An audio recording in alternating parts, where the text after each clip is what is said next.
তোমাদের জানিয়ে দিদি আজকে ভিডিও শুরু করছে। তো আজকে এই যে জ্যান্ত কাতলা মাছ এনেছি, হ্যাঁ জ্যান্ত কাতলা মাছটা এনেছি। এই টমেটো কুচো দিয়েছি, গোটা কাঁচা লঙ্কা দিয়েছি আর কালো জিরে ছিটিয়ে দিয়েছি। আর মাছটাকে আমি একটু কাজটাকে এগোনোর জন্য ভেজে নিয়েছি কড়া করে।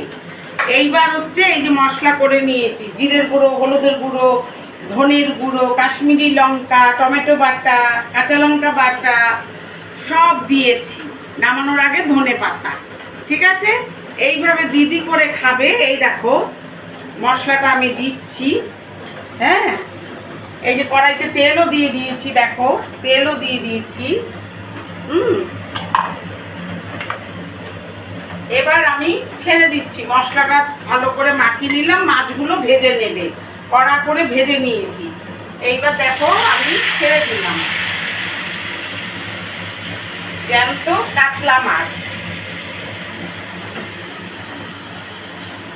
এবার একটু সামান্য জলও দিয়ে দিলাম, ভালো করে কষাবো, তারপরে হয়ে যাবে। তো তোমরা সবাই ভালো থেকো, দিদিকে subscribe, like, comment, share, follow করে দিও। টাটা।